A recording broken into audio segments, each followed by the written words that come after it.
Yes, okay, thanks a lot for having me here. It's a great pleasure being here, even though I woke up at 2 o'clock this night. Because of the jet lag, but anyway, I'm doing reasonably well now. This paper is, it's about the distribution channel for mutual funds. It's joint work with 3 colleagues at Copenhagen Business School, Bjarne and Peter. Okay, so we're dealing with what factors make investors choose to buy certain mutual funds, and we are looking at households in this paper. So what makes households choose to buy certain mutual funds? And so the 2 obvious candidates out there you would propose is the performance, either the past or the expected performance of mutual funds would be something that makes investors buy specific mutual funds, or the general tendency that people now at the moment buy passive mutual funds, ETF index funds, which are obviously characterized by low fees. So fees could also be one of the effects that cause investors to buy certain mutual funds, and we'll look at that. What we are particularly interested in this, there's a recent literature, and on a couple of slides I'll explain exactly what literature that is, but there's recent literature saying that the distribution channel in general terms also affect mutual funds. So for instance, the financial advisor or the broker, he has a way of influencing what mutual funds retail investors they buy into.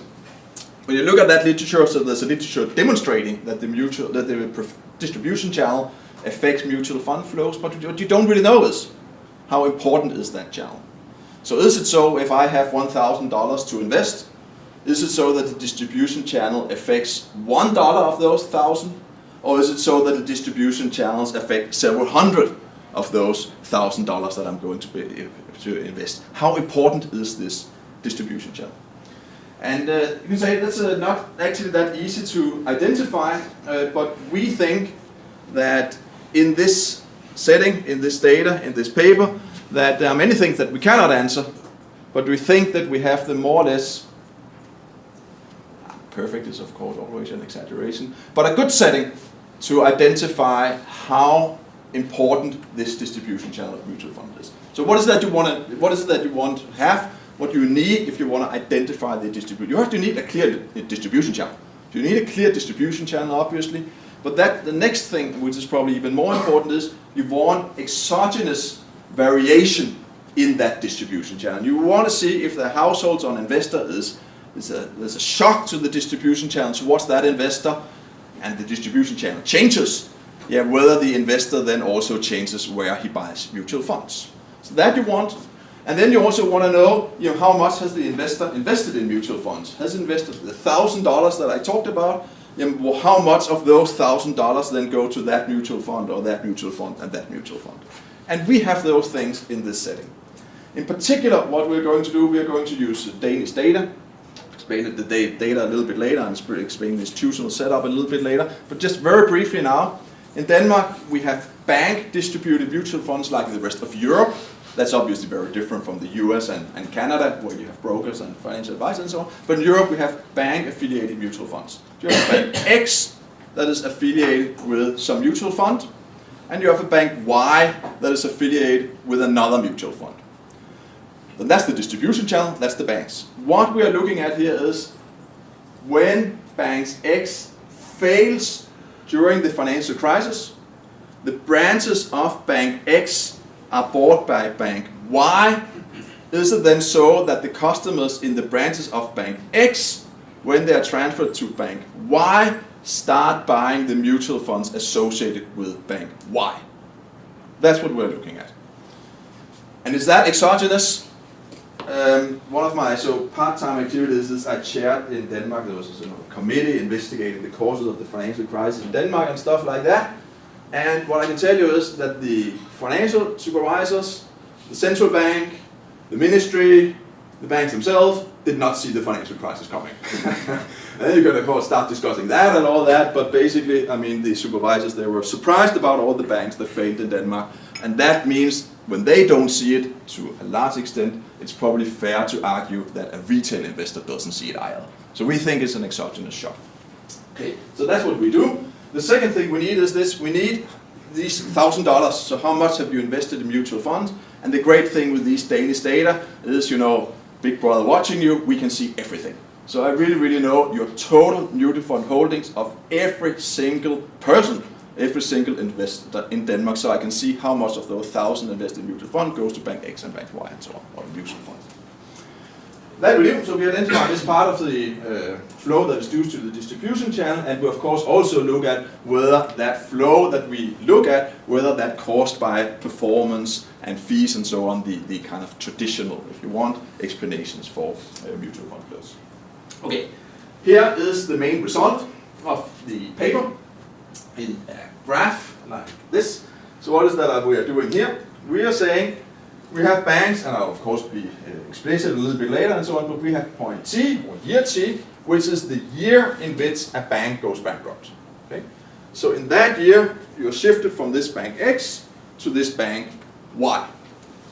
And then we are asking, before you are shifted from bank X to bank Y, and then we normalize it just to 100 here, at the year where there's a shift in bank, where the bank goes bankrupt.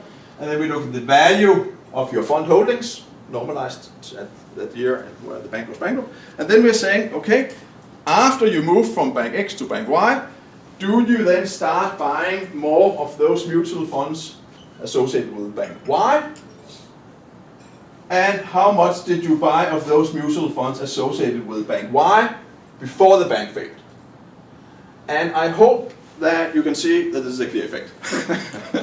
I think it's at least it's a clear effect. Then we can discuss if it's big and if it's important and so on, but at least I think it's a very clear effect. What happens is that before, when you were in bank X, there was absolutely no tendency at all that you started buying mutual funds associated with bank Y. As soon as you are bought by this bank Y, or the branch you are in is bought by this bank Y, so you become a customer of this bank Y, you start buying mutual funds in bank Y, and after 4 years, you have shifted 35% of your mutual fund holdings to the mutual funds associated with bank Y. Is it so that you start also buying with your shifting bank, you start buying mutual funds associated with bank A, B, C, D, so on, and you just start shifting around your mutual funds? Certainly not. What you buy in bank A, B, C, and D, and so on is not affected. It is affected what you buy in bank Y, the distribution channel of mutual funds. How big is this? I'm going to show you, of course, the numbers and so on, but it's 22% of your entire net liquid wealth that you're shifting. So we think it's a sizable amount of money that is shifted, and it dominates performance and fees. And the headline contribution of our paper is that with those data that we have, we can say that 1/3 of households' mutual fund flows is due to the distribution channel. So that's the kind of key result in some sense in this paper. Good. Okay, so what am I going to do? Tell you a little bit about the literature, and then tell you about the setting and the data. It's of course important, the way we tested and so on. Then I'll tell you about the main results. How important is the distribution channel? More than what I just showed in the graph, of course. Then you can say, okay, so that's fine and so on, or not fine or whatever. This distribution channel affects these mutual fund flows. Is it then so in the end that investors, they are better or worse off? So what happens to investor wealth and the cost and so on? So that we're going to look at. Is it so that it's a good thing for investors that they are shifting these mutual funds or not? And then have some conclusions in the end. Here's the literature. Here's the literature on the distribution channel, financial advisor, and so on, and their effects on mutual funds. There are a number of papers on that. What I would like to point out here is a survey article, but the paper we are probably most related to is this paper in JF. It pays to set the menu, where they look at mutual funds, holdings and flows and so on in 401k plans. That's what probably we're most related to.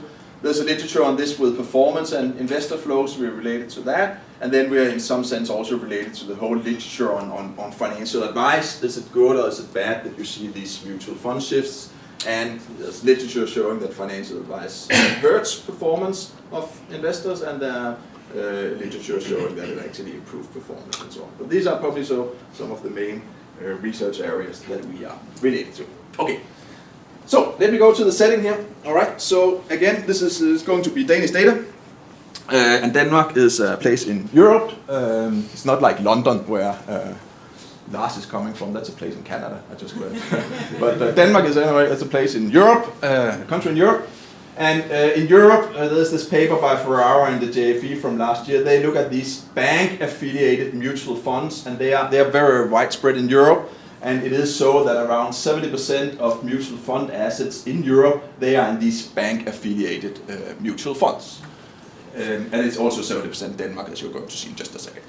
Of course, in the US, it's very different, right? It's around 10%, Ferrara and others say, that are in these bank-affiliated mutual funds. So the way to kind of think about this paper is, here, if you have a financial advisor, and this financial advisor shifts, he dies or she dies, or somehow the financial advisor is away, and you change your financial advisor, what's the effect on that? And we think that we can more clearly identify that in a setting like this one, because there's a very clear distribution channel here, whereas in a financial advisor, he can of course cater to several mutual funds and so on, so it's a little bit more difficult to really tease out.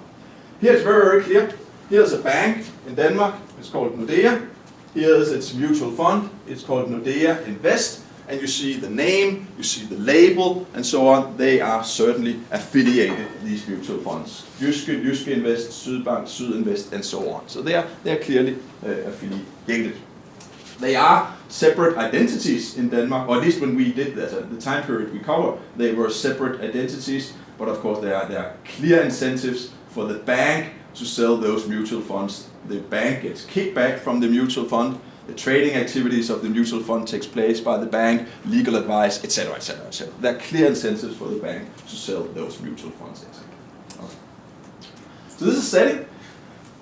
So, and then this is, this is now, so this is what we look at. It's not very important, but we look at some banks, right? So the banks we're looking at banks. These are large banks in Denmark. These are banks that bought other banks that failed during the crisis. So these are surviving banks that, why are they in our sample? They are in our sample because they bought failing banks during the crisis. These are large banks in Denmark, so we have around 80% of all mutual fund investors in Denmark in our sample. We have a representative sample. Thank you. The data, yes, so the data, the period covers 2005 to 12. So you see, we have worked on this paper for some time. But we actually have worked on this paper for some time, but not say 6 years. But there's a lot of data and more. I think it's fair to say that we have used quite some time on collecting the data because there's a lot of data involved in this. What do we need? First of all, I need the mutual fund holdings of the investors. Right? That's the first thing I need, the mutual fund holdings of the investors. And that I get from the Danish tax authorities. So what I know is, at the end of the year, what are your mutual fund holdings outside retirement accounts? But your mutual fund holdings, your total mutual fund holdings, I know the number of mutual funds you hold, the value, the ISIN code, and stuff like that. Then it can be, you have 2 bank accounts, or you have 3, or you have 4 bank accounts. I want to say if you're in bank X, and that goes bankrupt, and you go to bank Y, what happens? So I need to identify that you really belong to bank X. In Denmark, and believe me or not, or believe me. Believe me, in Denmark there is something called an easy account. That's really what it's called in Danish. Net account doesn't really matter, but it's called an easy account. This is your main bank account, and that's the way we identify your main bank account. It's the bank account where you typically get your salary. It's the bank account where all public benefits, child support, and stuff like that they go. It's your main bank account. Then we forget from Statistics Denmark all the background characteristics of the individual's age, wealth, income, and gender, and stuff like that. And then for performance of mutual funds and fees of mutual funds, we go to Morningstar and get Morningstar fees and mutual funds. We start out with the total population, right? So we have everybody in Denmark, and then we work from there. So, first of all, so we have these people that are shocked. These people that were in these banks that were bankrupt, are these people special? Is it so that these people somehow are special? They choose these banks so they are not representative. So this is what I show here, that they are absolutely like the average mutual fund holder in Denmark. They are not special at all. This is the last year in my sample. I could have the first year in your sample, I could any year in the sample. This is just 1 year in the sample. Take the last year in the sample. What I show here, I'm going to show you, these are customers in banks that failed. And as you see, it says around 11,000, so we have around 11,000 mutual fund holders in banks that failed during the crisis. Then I showed you here the total sample of mutual fund holders in Denmark. So these are all mutual fund holders in Denmark. And then I show you the mean and standard deviation and stuff like that of the different characteristics, married, education, and income, and so on. What you see is average income of mutual fund holders in Denmark, in general, 50,000 Danish kroner. Average income of those that are in these banks that failed, 350,000. When wealth, including real estate, 1.6 million Danish kroner, 1.6. Net house wealth, 800,000, 800,000, and so on. They're identical. All right, so they're identical people. That's fine. Yes. The first thing we do is say, okay, let us look at this sample of banks that bought mutual funds, and then see how much of customers in these banks that hold mutual funds associated with that bank. So if you're in one of these large surviving banks that bought another failing bank, how much have you invested in mutual funds, and how much have you invested in mutual funds associated with bank Y? Okay. So this is the value of holdings. So in total, these people, they have, and these are Danish kroner. To get to Canadian dollar, you divide by 5. To get to US dollar, you divide by 6.1. But it's Canadian dollar 5, right? So it's 100,000 Canadian dollar, a little bit less, right? Something like that. 90,000 Canadian dollar, something like that. The value of mutual fund holdings if you are in these bank Ys, and how much of those are then in mutual funds associated with bank Y. And 310, so around 70% of your investments in mutual funds are in those that are connected to a bank. This obviously already indicates that this distribution channel matters, but I mean, we don't really know causality here, right? So we want to know causality, and which is then the next step that we are doing. So then we are looking at banks that failed during the financial crisis, and we choose those banks that failed and then were bought by banks that have an affiliated mutual fund. So there were 62 banks in Denmark that failed, but of those 62 banks that were then bought by a big bank that had an associated mutual fund, these are the ones. And just really important what they are and so on, but here they are. And this is the main result, in some sense. This is the table with the main result. So what is it that we are showing?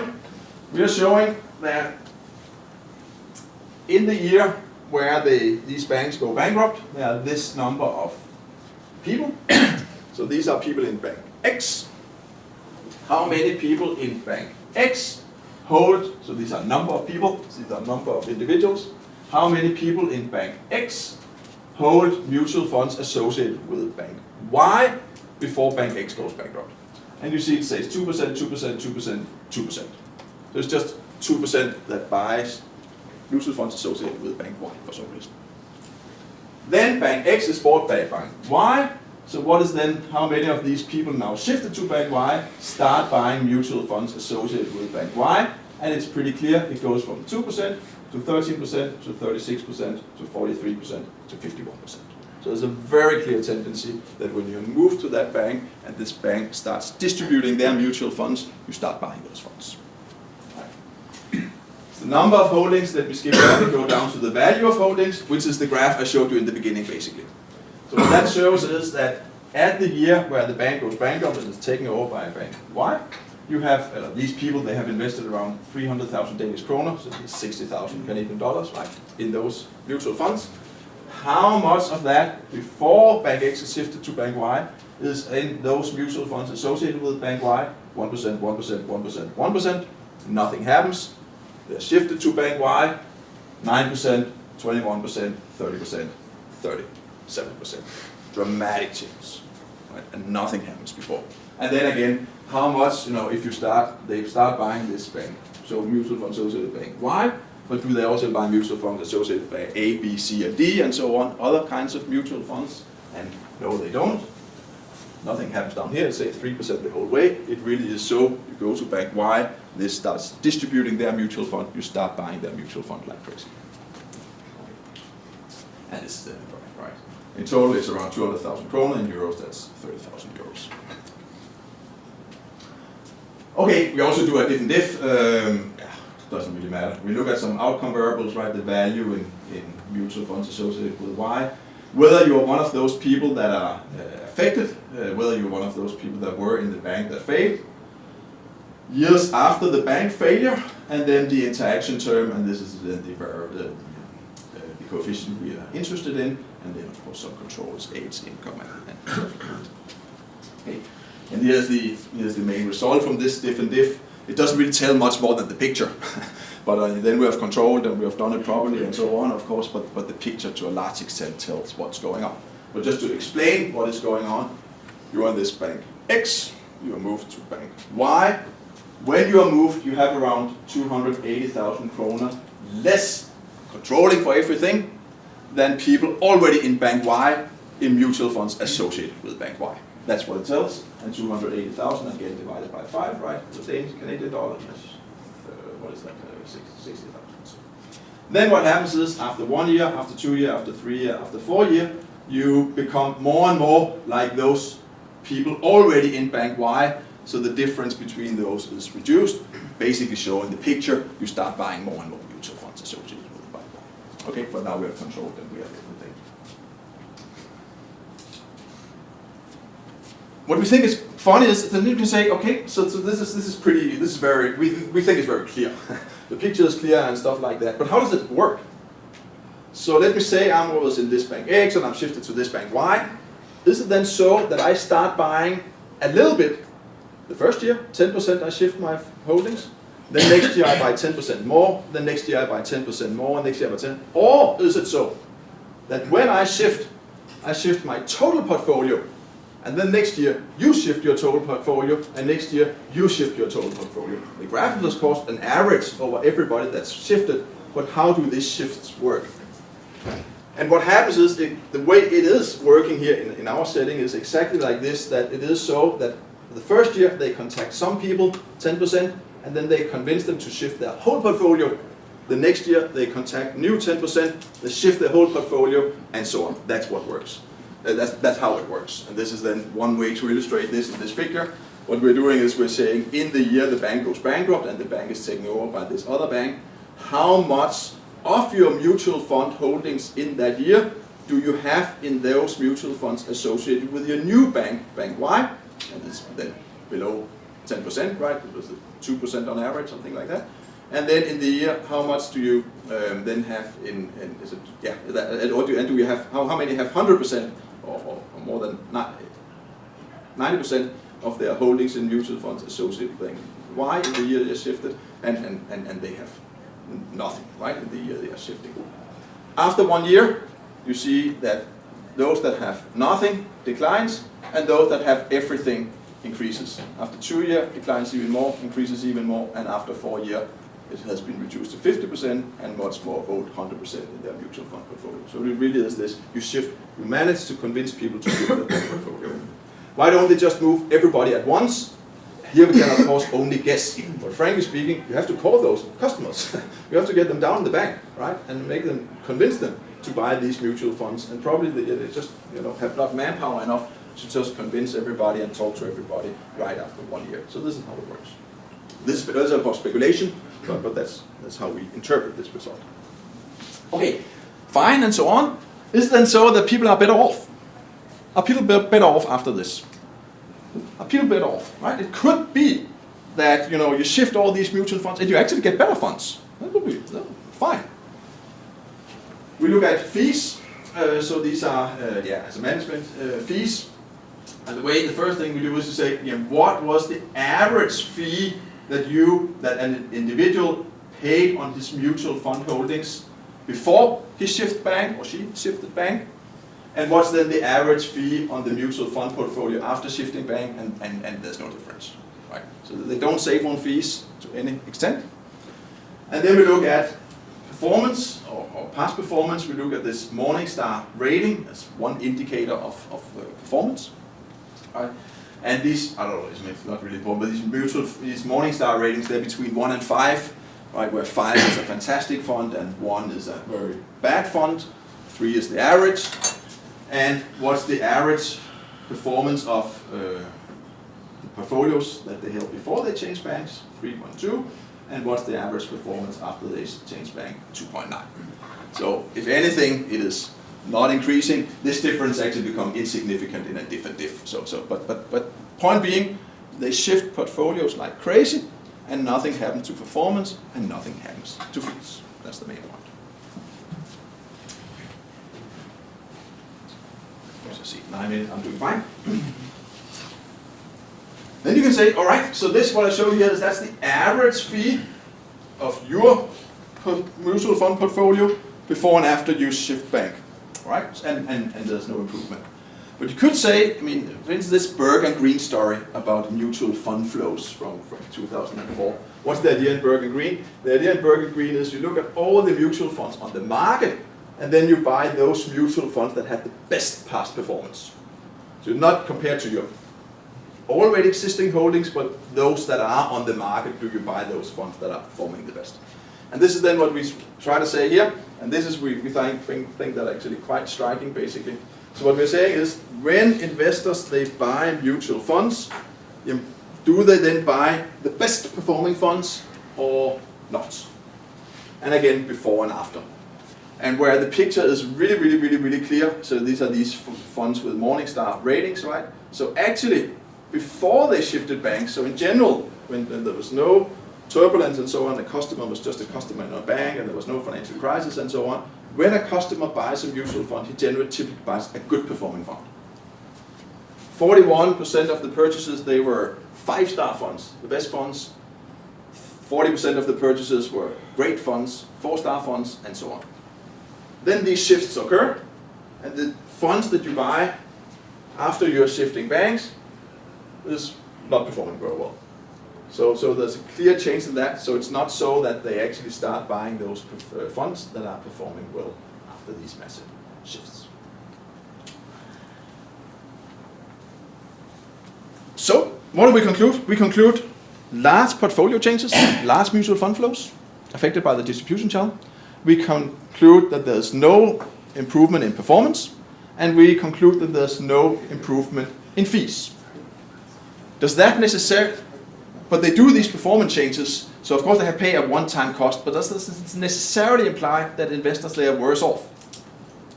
It could be, you are in a bank that failed. It could be that you say, okay, I see that my bank fails. I just don't believe in the advice I got at that bank. It was a bad bank. So I see my bank failing, and after that I really want to get rid of all of the advice that I've received from that bank, so I start to buy other mutual funds. And I'm happy about that. I lose trust in the recommendations that bank gave. And one way to tackle that is to say, which is also tackling the question a little bit, of course, because of course the customers are not different, but of course the banks are a little bit different because they are the ones that fail. So what we do is we say, let's look at all bank switches. So let's look at the whole universe of people switching bank. So switching between surviving banks, switching between these 6 large banks that survived the crisis. So let's look at the whole universe of customers shifting bank. Most of these shifts are probably not exogenous, right? That's why we don't use that as the main study, because they're not exogenous. You shift bank because you buy a new house, or I don't know why you shift bank in general, but most likely because you buy a house. But they're not exogenous. That's why we focus on the exogenous changes. But it tells us something about how special are our results for the exogenous changes, and it tells us something about what happens in general. And the main point is the picture is basically the same. That's the main point. The picture is basically the same. So when you shift bank in general, and these are not failed banks now, they are big surviving banks, SIFI, systemically important banks. You shift between those banks. Before you shift, you are in bank A, and you shift to bank B. You don't hold anything in bank B. Then you shift, and you start buying mutual funds associated with bank B.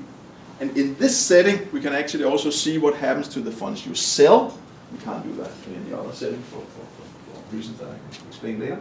But here we can see those that sell, and what's very, very clear, you sell those connected to the one you left. So it really, really is so that you sell the funds associated with the old bank and you buy the funds associated with you. This is the whole thing. We started out saying that 70% of funds were in bank-affiliated mutual funds. That was the overall steady state, or whatever we want to call it. What we can see here is that after 6 years, and we cannot follow, our data allows us to follow people for 6 years, and we can see that around 50% of funds have been shifted. So when it's 70% of those funds that are bank-affiliated total, and we can track that around 50% of those are due to the distribution channel, and then we are around a third of mutual fund flows that we can claim are affected by the distribution channel. Right. Yes. So that was that. So what we think we show is we show a strong effect of the distribution channel on mutual fund flows. After these bank shifts, whether they are exogenous or actually even endogenous, we see these. We write massive. We think they're massive. Large portfolio shifts, around a fifth of your whole net liquid wealth you shift. It's not explained by performance chasing, lower fees, or other customer benefits. I didn't go into detail with that, but you could also get other benefits. We look at that, and that's not what explains it. All switches, and the overall conclusion is around a third of mutual fund flows, of households' mutual fund flows are due to the distribution channel. We cannot say that customers are worse off. That is not the point we want to make. We don't want to make the point that customers are worse off. They're not better off, but they are almost not necessarily worse off. But what we think it shows is that the distribution channel has a large effect on how retail investors at least invest. So it means it has some implications for, of course, understanding mutual fund flows, but also understanding advice given by banks, regulators, and so on. 3 minutes left. That's fine. So thank you.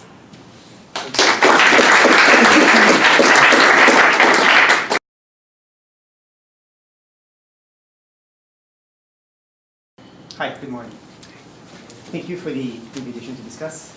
I'm fully aware that I stand between you and lunch, so I will be efficient. The paper is addressing a major topic in the field of mutual funds, which is trying to get a better sense of the mutual fund flows. Okay? If I go back 20 years back, this is one of the seminal papers by Chevalier and Ellison back in 1997. You see a clear relationship between flows on the vertical side against past performance, and then you also see some convexity, right? There's greater sensitivity to good news than to bad news, and this has a whole set of implications for mutual fund behavior by the managers themselves, potentially encouraging risk-shifting activities. Okay. It has generated a whole set of research on what are the drivers of flows, and this is just a subset of those drivers and authors working on this. Obviously, past performance has been a big thing. Whether or not you might have a star manager in the family itself, not necessarily your fund, but in the family somewhere. The impact of fees may have a strong impact of flows. Whether you have a hot investment style, for example, you may want to change your name so that you can get more flows. And then what this paper is focusing on, which is the distributional channel by the intermediaries themselves, to what extent is that driving the flows? Okay. And this, we see it in several instances. We see it in pension funds. 401k plan, if you have the fund on the menu, you may attract a lot more flows. You see it in banks. If you have suddenly an affiliation with funds, you might drive a lot of flows. And really the question in this paper is, how big is it? Right? How big is it? Now it's a hard question to identify empirically because number one, we don't have much data on holdings, right? So that already makes the exercise challenging. But then on top of all that, we're going to run into endogeneity issues. If I choose one of the funds given to me by the bank, is it because I get it because it's part of my bank, and so it's part of the menu, or is it because I chose the bank itself to begin with to get access to those funds, right? So I don't really know what's the causation here. And this is where the paper comes in. It's going to provide a very clean and clever identification channel using data from Denmark. First of all, they use extraordinary quality data. And I can speak to that because I've done research on similar Swedish data. And it's quite exceptional, the comprehensiveness of the data for the entire population, but also how deep it goes at the investor level. You can see all the holdings and do this type of analysis. Okay, so what they'll do is they'll follow customers, right? Customers at banks, and look at the portfolio of funds that are affiliated directly with the bank. And then they're going to zoom in on a whole set of banks, a subset of banks that are being acquired by other banks. There's a shock. There's a shock to the bank itself that doesn't have to do with the underlying mutual fund that is affiliated with it. And then they're going to look at how the impact of the switch of the bank itself is going to have on the portfolio of the customers themselves. Okay, so if I were to illustrate, here's a household working with Bank 1. Bank 1 has a family of mutual funds, A and B. Okay? As a result, the household chooses to own those funds in his or her portfolio. So A and B is in the portfolio of the household. Okay, so if I can take an example, I'm a household of Jyske Bank, one of the big banks in Denmark.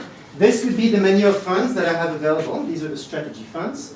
These are the equity funds. It's a small, limited menu, but it gives me access to all kinds of markets. And then I would pick my A and I would pick my fund B and so forth. Typically, on average, you would have 2 to 3 funds in there. Okay, and then there's the shock. Right? Bank 1 gets acquired by Bank 2. Bank 2 is typically a bit larger, has a different family of mutual funds. Now, for the household, the question becomes, well, do I switch to the mutual fund C and D from Bank 2, or do I keep my mutual funds A and B? And what's important here is that the household can still go and invest in A and B. Nothing has changed with those funds themselves. Right? It's just the bank itself. And when they find the results, they see that virtually everything changes from A to B to C and D. And it's big, right? Jesper did a lot of work emphasizing the economic magnitude. About 22% of liquid wealth transfers to C and D within 4 years of that merger, right? So it's big. Now, when you do this type of analysis, you have to be really careful of the identification. And here again, the paper is very clever, and very clear. It's a pleasure to read. Going back through every single potential concern that you might have. For example, it could well be that those customers of those banks are special. They're distinct from the typical customer in Denmark. Well, they're not. It could be that those who switch to C and D, they're special. They're not. It could be that customers switch to C and D prior to the merger. They're not. It could be that customers purchase C and D but a bunch of other funds after the merger. They don't. It could be that C and D are better performing funds. That would explain the switch. They're not. It could be that they have lower fees. They don't. Right? And so there's a clear pattern that emerges here about the distributional channel. We're able to quantify it, and that's a very nice, clean contribution. And I think the results are consistent, actually, with the existing literature in the field. There's a very nice paper by Jonathan Rauter and Diane Valgersio, just forthcoming in JF, looking at the segmentation in the mutual fund market. And what they do find is you have 2 types of mutual funds. You have those, well, even more so. But you have the types sold directly to the customers, and you have those types being sold directly through an intermediary. And once you look at 2 different markets, you get very different dynamics. Through the direct type, you get a lot more elastic investor demand. They respond a lot more to flows. As a result of that, the funds themselves pay a lot more attention at trying to get alpha, and they perform better. But then when you look at funds directly managed, where you have the distributional channel through the banks, there's a much more inelastic investor demand, less sensitive to the flows themselves. As a result, the funds have a weaker incentive to generate alpha and significantly underperform the index funds. That's quite consistent with the picture here that, at least in Denmark, those investors going through the bank channel are going to be much less sensitive to past flows, and they will go where the distributional channel guides them to. Now, one of the things that I found quite striking is how much more important this distributional channel is in Denmark, more so than in the US, where most of the literature has taken place.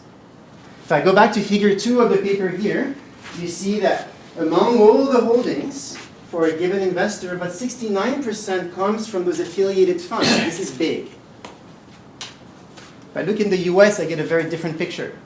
This is another paper by Del Gorcio and Rotter and Tkat in 2010. And what they look here are the total assets under management by different types of funds depending on the markets. Okay?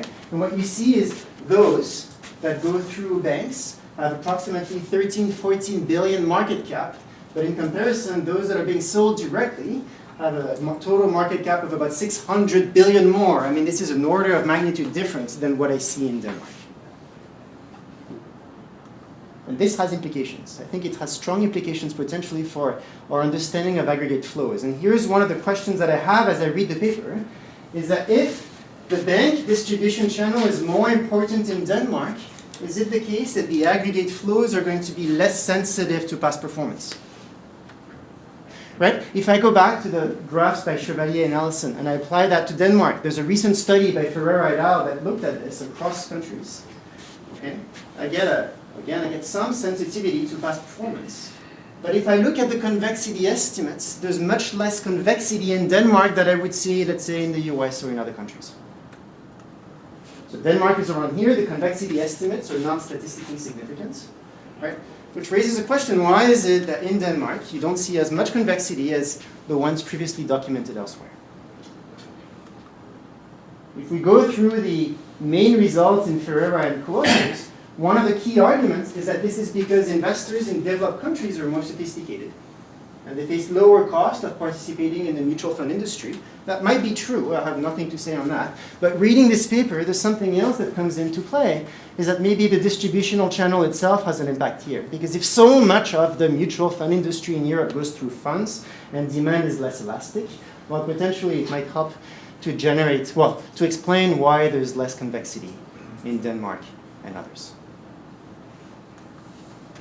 And I think here there is a potential to go deeper to study the micro fundamentals at a more granular level, whether it's in this paper or in another follow-up paper. I think the data here is absolutely fascinating, really allows us to go in depth at what's going on. And I think one question that would be really interesting is to what extent the investor behavior differs between the affiliated and the non-affiliated funds. Right? So within the portfolios that are non-affiliated with the bank, do I see greater turnover? Do I see more sensitivity to past performance? It might be annual, it might be hard to see, but still I might be able to pick up some turnover here. Right. This I would be interested in seeing. Are the investors the same? Right? Do you have an affiliated account in which you're very inelastic in terms of your demand, and another account simultaneously where you act differently? It's a bit of a mental segmentation in different accounts. Or are there different types of investors? Well, here we actually have the data, so we can actually go and check this out and learn more at the micro fundamentals about what's going on. I think this would be really interesting. There's another question that kept going through my mind as I read the paper is there any change in the composition of fund portfolios, in the composition of funds inside the portfolios of households? Right, so if I think about the big point here, the paper is really about the fact that there's a switch from A to B to C and D. But right now it's silent about whether C and D are the same types of funds at A and B, and I think this would be really interesting to know more about. And again, we have the data, so that's something that we can do. And the question that I have in mind is, well, to what extent are investors just rebuilding the same portfolio within the new family? So for example, once again, I'm part of Jyske Bank. Here are my equity funds, and I'm going to pick two. I have a Danish equities, that's A, and I have a Chinese equities, that's B. And then I switch. For whatever reason, Jyske Bank is being acquired by Citibank. So now that's my new menu of funds inside Citibank if I choose to go there. Okay? And you see I have a fairly similar menu. I have once again a Danish equities fund, that could be my new C. And I have a Far East equities fund, my new Chinese equities. That's my new D. To what extent do I see investors from A to B going to those two funds here? Maybe, maybe not. I think this would be worth looking into. When I think of mutual funds in Scandinavia, I have several things that come to mind. First of all, mutual funds that provide immediate diversification, benefits, and style exposure. If I go back to a paper by John and Laurent Calvet and Paolo Sodini back in 2007, looked back with Swedish data, the mean variance efficiency of investor portfolios. Individual retail investors, how efficient they are in terms of their total portfolios. If I look at the top graph, I just have the stock portfolio right here, and you can see that in many cases it's not super efficient. I have a lot of volatilities over there, because in many cases I have investors that just own 1 or 2 or 3 stocks. So I have the full-blown volatility hitting me on that subset at least. However, when I go and look down at the total portfolio that includes stocks and funds and cash, then I see a move toward efficiency. Why? Because that addition of those few funds right away has a first-order impact on my portfolio. Right? So it's a very easy diversification tool. They might be expensive, but still, though, they give me immediate diversification benefits. Secondly, when I think of those funds, typically I think of a performance that is dominated by asset allocation, not the active tilt. When you look at the funds in depth, a lot of the performance is driven by their style. Is it a value fund, a growth fund, a Chinese fund, a Danish fund? The active component is fairly small. So when I'm the investor, I don't necessarily internalize the active component so much. I choose my menu based on the style itself and how I would like to complete my wealth. Third, the menu of funds inside each bank tends to be limited, as we just saw, and it tends to be quite similar across banks. And so, on top of all that, I have very easy access to those funds.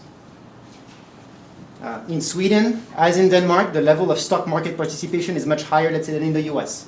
And one of the big reasons is that whenever I go to the bank, I have my checking account, my saving account, and I have a mutual fund account. And I can just open it up right there. It's easy. It's easier than, let's say, opening up a comparable account in the US or in Canada. And so in a way, the way I view those funds, they play a bit of the same role as exchange-traded funds. I have my bank, I have my checking, my savings, my mutual fund on the side. And so when I think of what's going on here, my personal interpretation of the data is that, well, you get households, they get a shock, they get transferred from this bank to Citi bank. And oftentimes they will view this as a long-term move, because if it's my easy account, I'm not going to go and want to change it every year. I used to invest in the Danish equities and Chinese equities as part of JISC. Now I'm going to have the possibility to do the same with Citi bank.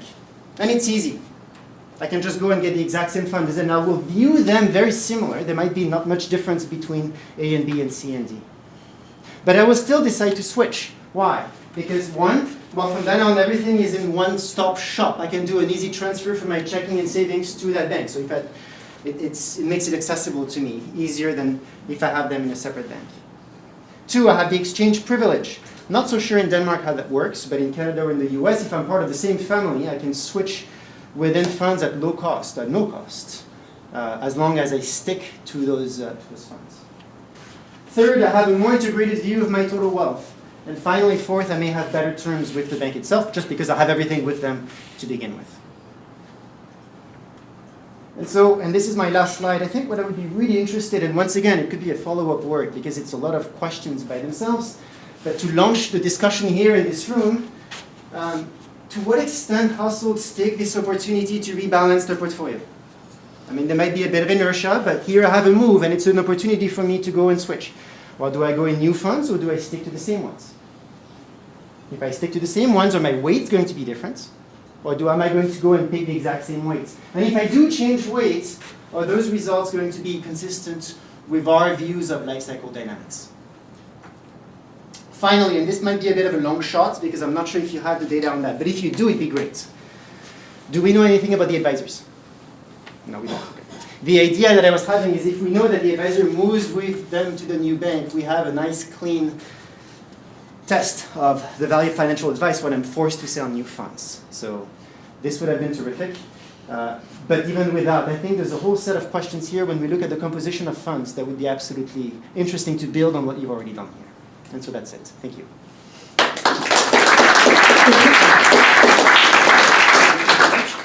Jesper, if you want to take questions from the audience, or answer back. And then thank afterwards.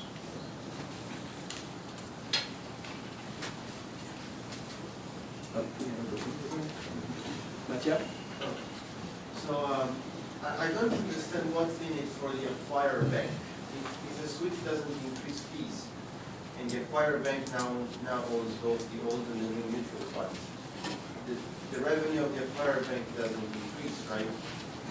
And then, so maybe it's a cost saving, but then why not? Very clearly, the mutual funds is different. So the new bank is a different mutual fund than that, so to say. So I mean, if the new bank wants to earn on that customer, he has to switch mutual funds. So there's a clear incentive for the new bank to sell those mutual funds. The old bank is now owned by. But not the old mutual fund. No, not the old mutual fund. Perhaps I should have been more clear on that one, that's fair. But the old mutual fund is associated with a consortium of banking those banks that big. Right. So it really is so that the new bank, if that new bank does not convince the customer to switch funds, then he will not earn anything on that customer. So a related question. The old fund, when the old bank fails, the old fund has lost its distribution channel. Yes. So that does have implications for that fund. Yes. Right? And indeed, it might have implications for the investor, because if a fund sort of shrinks over time, the fixed costs tend to rise, fees tend to rise. So is that part of the story, that a smart investor should get out of a fund that's been orphaned by the failure of the bank that was distributing it? We haven't looked at that. Okay, so let's be very clear on that. So we haven't looked at that, but I would still say I'm not sure. I mean, the effect is what you were saying. The effect is that old mutual fund loses customers. The question is, how many customers does it lose in that sense? Do they lose so many that it threatens their business? They have to close down some of the funds or something like that. And then I would still say we have those 12,000 customers, which is a lot, but still I would look that up. But I would still think there are so many left in those mutual funds that I don't think it's a problem. Related to that, you show that customers who switch to the funds of the acquiring bank rather than to some other funds. Now, is there some correlation between the funds offered by the failing bank and the acquiring bank? You know, do acquiring banks offer failing banks that have a similar menu of funds? Is that one of the reasons why they stick with the acquiring bank? Following up on your point, I mean, to a very large extent, it's the same. You can find many of the same funds. So you can find the European Equity Fund, the Far East Asia Equity Fund, the High Yield Fund, and so on. You can find them in both cases, so to say, both in the fail and in the surviving.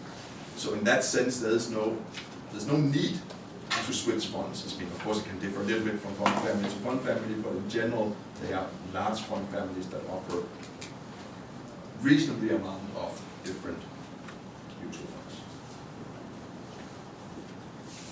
One question here. I was a little bit curious about kind of how to think about the Danish case in a lot of countries. So I guess basically what I'm asking is how nice are Danish banks to their customers?